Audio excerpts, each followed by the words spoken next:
Nos vimos al día siguiente según lo acordado, para inspeccionar las habitaciones del 221B de Baker Street a que se había hecho alusión durante nuestro encuentro. Consistían en 2 confortables dormitorios y una única sala de estar, alegre y ventilada, con 2 amplios ventanales por los que entraba la luz. Tan conveniente en todos los aspectos nos pareció el apartamento y tan moderado su precio, una vez dividido entre los dos, que el trato se cerró de inmediato y, sin más dilaciones, tomamos posesión de la vivienda. Esa misma tarde procedí a mudar mis pertenencias del hotel a la casa, y a la otra mañana Sherlock Holmes hizo lo correspondiente con las suyas, presentándose con un equipaje compuesto de maletas y múltiples cajas. Durante 1 o 2 días nos entregamos a la tarea de desembalar las cosas y colocarlas lo mejor posible. Salvado semejante trámite, fue ya cuestión de hacerse al paisaje circundante e ir echando raíces nuevas. No resultaba ciertamente Holmes hombre de difícil convivencia. Sus maneras eran suaves y sus hábitos regulares. Pocas veces le sorprendían las 10 de la noche fuera de la cama, e indefectiblemente, al levantarme yo por la mañana, había tomado ya el desayuno y enfilado a la calle. Algunos de sus días transcurrían íntegros en el laboratorio de química o en la sala de disección, destinando otros, ocasionalmente, a largos paseos que parecían llevarle hasta los barrios más bajos de la ciudad. Cuando se apoderaba de él la fiebre del trabajo, era capaz de desplegar una energía sin comparación. Pero a trechos y con puntualidad fatal, caía en un extraño estado de indiferencia y entonces, y durante días, permanecía extendido sobre el sofá de la sala de estar, sin mover apenas un músculo o pronunciar palabra de la mañana a la noche. En tales ocasiones, no dejaba de percibir en sus ojos cierta expresión perdida y como ausente que, a no ser por la templanza y limpieza de su vida, me habría atrevido a imputar al efecto de algún narcótico. Conforme pasaban las semanas, mi interés por él y la curiosidad que su proyecto de vida suscitaba en mí fueron haciéndose cada vez más patentes y profundos. Su misma apariencia y aspecto externos eran a propósito para llamar la atención del más casual observador. En altura, andaba antes por encima que por debajo de los 6 pies, aunque la delgadez extrema exageraba considerablemente esa estatura. Los ojos eran agudos y penetrantes, salvo en los periodos de sopor a que he aludido, y su fina nariz de ave rapaz le daba no sé qué aire de viveza y determinación. La barbilla también, prominente y maciza, delataba en su dueño a un hombre de firmes resoluciones. Las manos aparecían siempre manchadas de tinta y distintos productos químicos, siendo, sin embargo, de una exquisita delicadeza, como innumerables veces eché de ver por el modo en que manejaba Holmes sus frágiles instrumentos de física. No seguía la carrera médica. Él mismo, respondiendo a cierta pregunta, había confirmado el parecer de Stanford sobre semejante punto. Tampoco parecía empeñado suerte alguna de estudio que pudiera enaltecer hasta un título científico o abrirle otra cualquiera de las reconocidas puertas por donde se accede al mundo académico. Pese a todo, el celo puesto en determinadas labores era notable, y sus conocimientos excéntricamente circunscritos a determinados campos, tan amplios y escrupulosos que daban lugar a observaciones sencillamente asombrosas. Imposible resultaba que un trabajo denodado y una información en tal grado exacta no persiguieran un fin concreto. Si sabía un número de cosas fuera de lo común, ignoraba otras tantas de todo el mundo conocidas. De literatura contemporánea, filosofía y política, estaba casi completamente en ayunas. Cierta vez que saqué yo a colación el nombre de Thomas Carlyle, me preguntó, con la mayor inocencia, quién era aquel y lo que había hecho.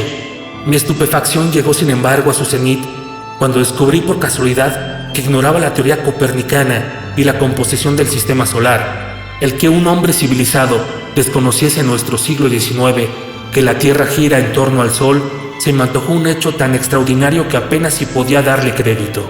Parece usted sorprendido. Ahora que me ha puesto al corriente, haré lo posible por olvidarlo. ¿Olvidarlo? Entiéndame, considero que el cerebro de cada cual es como una pequeña pieza vacía que vamos amueblando con elementos de nuestra elección. Un necio echa mano de cuanto encuentra a su paso, de modo que el conocimiento que pudiera serle útil o no encuentra cabida, o, en el mejor de los casos, se halla tan revuelto con las demás cosas que resulta difícil dar con él. El operario hábil selecciona con sumo cuidado el contenido de ese vano disponible que es su cabeza. Solo de herramientas útiles se compondrá su arsenal, pero estas serán abundantes y estarán en perfecto estado.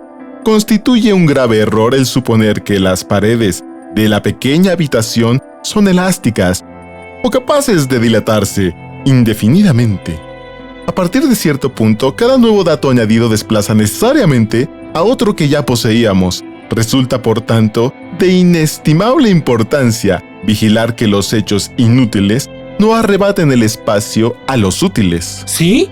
¿Pero el sistema solar? ¿Y qué se me da a mí el sistema solar? ¿Dice usted que giramos en torno al Sol? Que lo hiciéramos alrededor de la Luna no afectaría un ápice a cuanto soy o hago. Estuve entonces a punto de interrogarle sobre eso que él hacía, pero un no sé qué en su actitud me dio a entender que semejante pregunta no sería de su agrado. No dejé de reflexionar, sin embargo, acerca de nuestra conversación y las pistas que ella me insinuaba. Había mencionado su propósito de no entrometerse en conocimiento alguno que no atañera a su trabajo. Por tanto, todos los datos que atesoraba le reportaban por fuerza cierta utilidad. Enumeraré mentalmente los distintos asuntos sobre los que había demostrado estar excepcionalmente bien informado. Incluso tomé un lápiz y los fui poniendo por escrito. No pude contener una sonrisa cuando vi el documento en toda su extensión. Decía así: Sherlock Holmes, sus límites. 1. Conocimientos de literatura, ninguno. 2. Conocimientos de filosofía, ninguno. 3. Conocimientos de astronomía, ninguno. 4. Conocimientos de política, escasos. Conocimientos de botánica, desiguales. Al día en lo atañedero a la belladona, el opio y los venenosos en general, nulos en lo referente a la jardinería. 6. Conocimientos de geología, prácticos aunque restringidos. De una ojeada distingue un suelo geológico de otro. Después de un paseo me ha enseñado las manchas de barro de sus pantalones y ha sabido decirme, por la consistencia y color de la tierra, a qué parte de Londres correspondía a cada uno. 7. Conocimientos de química profundos. 8. Conocimientos de anatomía exactos pero poco sistemáticos. 9. Conocimientos de literatura sensacionalista, inmensos. Parece conocer todos los detalles de cada hecho macabro acaecido en nuestro siglo. 10. Toca bien el violín. 11. Experto boxeador y esgrimista de palo y espada. 12. Familiarizado con los aspectos prácticos de la ley inglesa. Al llegar a este punto, desesperado, arrojé la lista al fuego. Si para adivinar lo que este tipo se propone he de buscar qué profesión corresponde al común denominador de sus talentos, puedo ya darme por vencido. Llevábamos juntos alrededor de una semana sin que nadie apareciese por nuestro habitáculo, cuando empecé a sospechar en mi compañero una orfandad de amistades pareja a la mía. Pero, según pude descubrir a continuación, no solo era ello falso, sino que además los contactos de Holmes se distribuían entre las más dispersas cajas de la sociedad. Existía, por ejemplo, un hombrecillo de ratonil aspecto, pálido y ojimoreno, que me fue presentado como el señor Lestrade y que vino a casa en no más menos de 3 o 4 ocasiones a lo largo de una semana. Otra mañana, una joven elegantemente vestida fue nuestro huésped durante más de media hora. A la joven sucedió por la noche un tipo harapiento y de cabeza cana, la clásica estampa del buhonero judío, que parecía hallarse sobre ascuas y que a su vez dejó paso a una raída y probeta señora. Un día estuvo mi compañero departiendo con cierto caballero anciano y de melena blanca como la nieve. Otro recibió a un mozo de cuerda que venía con su uniforme de pana. Cuando alguno de los miembros de esta abigarrada comunidad hacía acto de presencia, solía Holmes suplicarme el usufructo de la sala y yo me retiraba entonces a mi dormitorio. Jamás dejó de disculparse por el trastorno que de semejante modo me causaba. Tengo que utilizar esta habitación como oficina, y la gente que entra en ella constituye mi clientela. Se cumplía, como bien recuerdo, el 4 de marzo, cuando, habiéndome levantado antes que de costumbre, encontré a Holmes despachando su aún inconcluso desayuno. Tan hecha estaba la patrona a mis hábitos poco madrugadores que no hallé ni un plato aparejado ni el café dispuesto. Con la característica y nada razonable petulancia del común de los mortales, llamé entonces al timbre y anuncié muy cortante que esperaba mi ración. Acto seguido tomé un periódico de la mesa e intenté distraer con él el tiempo mientras mi compañero terminaba en silencio su tostada. El encabezamiento de uno de los artículos estaba subrayado en rojo, y a él, naturalmente, dirigí en primer lugar mi atención. Subrayado aparecían estas ampulosas palabras: el libro de la vida, y a ella seguía una demostración de las innumerables cosas que a cualquiera le sería dado deducir, no más que sometimiento a examen preciso y sistemático, los acontecimientos de que el azar le hiciese testigo. El escrito se me antojó una extraña mezcolanza de agudeza y disparate. A sólidas y apretadas razones sucedían indiferencias en exceso, audaces o exageradas. Afirmaba el autor poder adentrarse, guiado de señales tan someras como un gesto, el estremecimiento de un músculo o la mirada de unos ojos en los más escondidos pensamientos de otro hombre. Según él, la simulación y el engaño resultaban impracticables delante de un individuo avesado al análisis y a la observación. Lo que éste dedujera sería tan cierto como las proposiciones de Euclides. Tan sorprendentes serían los resultados que el no iniciado en las rutas por donde se llega de los principios a las conclusiones habría por fuerza de creerse en presencia de un auténtico nigromante.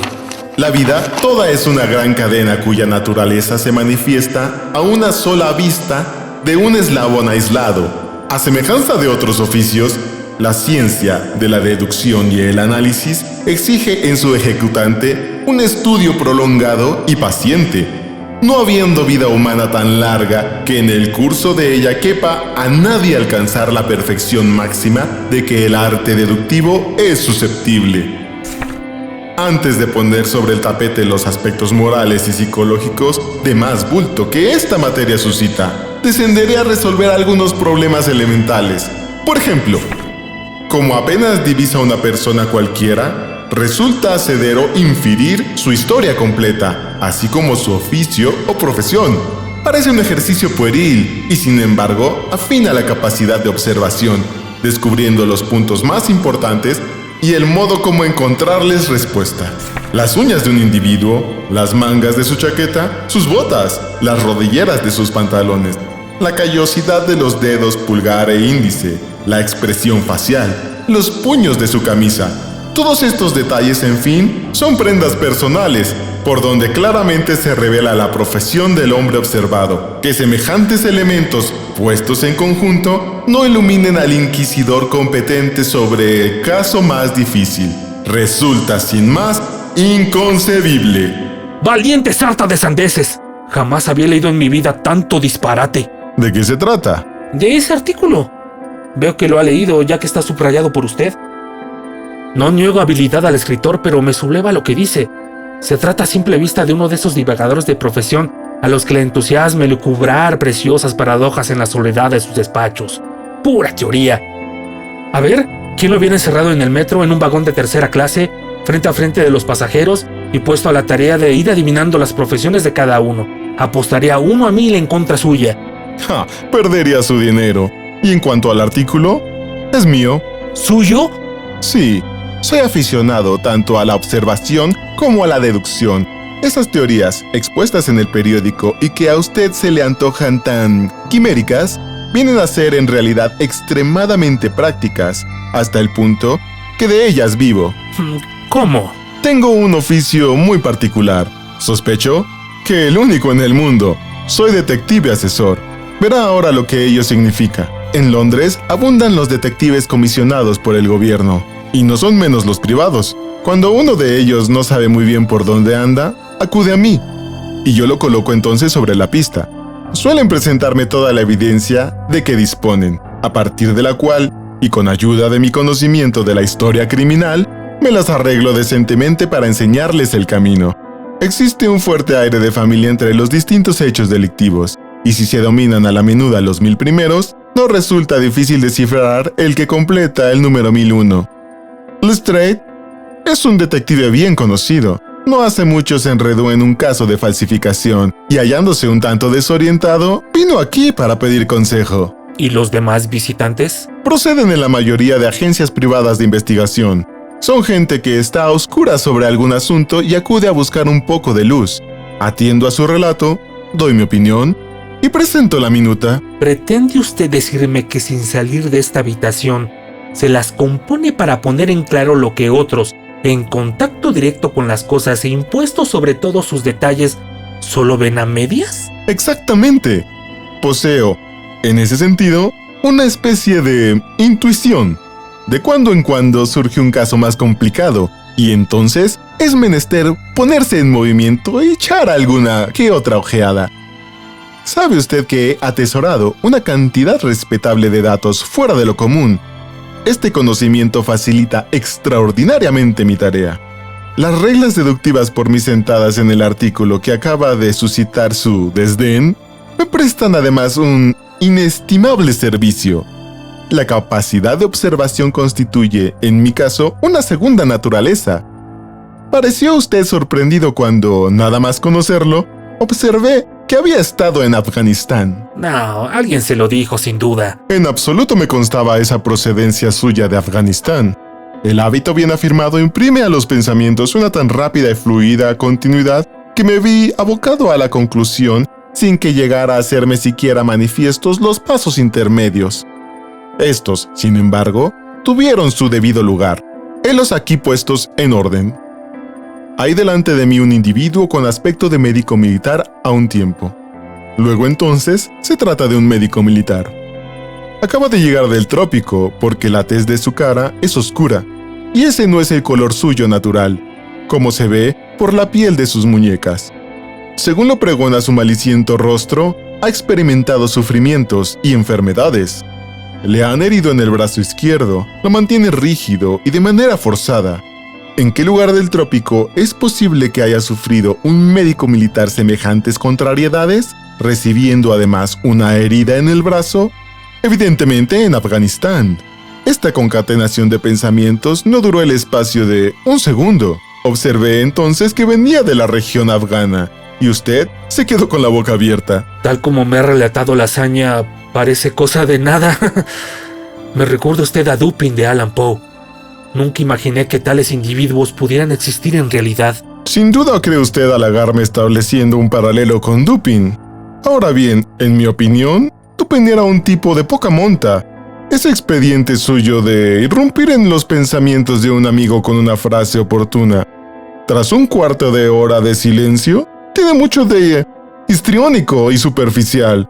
No le niego desde luego talento analítico, pero dista infinitamente de ser el fenómeno que Poe parece haber supuesto. ¿Ha leído usted las obras de Gaboriau? ¿Responde Lecoq a su ideal detectivesco? Lecoq era un chapucero indecoroso, que no tenía sino una sola cualidad, a saber, la energía. Cierto libro suyo me pone sencillamente enfermo. En él se trata de identificar a un prisionero desconocido, sencillísima tarea que yo hubiera ventilado en 24 horas, y para la cual Lecoq precisa poco más o menos 6 meses. Ese libro merecería ser repartido entre los profesionales del ramo como manual y ejemplo de lo que no hay que hacer. Hirió algo en mi amor propio al ver tratados tan displicentemente a dos personas que admiraba. Me aproximé a la ventana y tuve durante un rato la mirada perdida en la calle llena de gente. No sé si será este tipo muy listo, pensé para mis adentros, pero no cabe la menor duda de que es un engreído. No quedan ya crímenes ni criminales. ¿De qué sirve en nuestra profesión tener la cabeza bien puesta sobre los hombros? Sé de cierto que no me faltan condiciones para hacer mi nombre famoso. Ningún individuo, ahora o antes de mí, puso jamás tanto estudio y talento natural al servicio de la causa detectivesca. ¿Y para qué? No aparece el gran caso criminal. A lo sumo me cruzo con alguna que otra chapucería villanía, tan transparente que su móvil no puede hurtarse siquiera a los ojos de un oficial de Scotland Yard. Persistía en mí el enfado ante la presuntuosa verbosidad de mi compañero, de manera que juzgué conveniente cambiar de tema. ¿Qué tripa se le habrá roto al tipo aquel? Pregunté señalando a cierto individuo fornido y no muy bien trajeado, que a paso lento recorría la acera opuesta, sin dejar al tiempo de lanzar unas presurosas ojeadas a los números de cada puerta. Portaba en la mano un gran sobre azul, y su traza era la vista de un mensajero. Se refiere usted seguramente al sargento retirado de la Marina. Fanfarrón. Sabe que no puedo verificar su conjetura. Apenas si este pensamiento había cruzado mi mente, cuando el hombre que espiábamos percibió el número de nuestra puerta y se apresuró a atravesar la calle. Para el señor Sherlock Holmes. Buen hombre, ¿tendría usted la bondad de decirme cuál es su profesión? Ordenanza, señor. Me están arreglando el uniforme. ¿Qué era usted antes? Sargento, señor. Sargento Infantería Ligera de la Marina Real. ¿No hay contestación? Perfectamente, señor.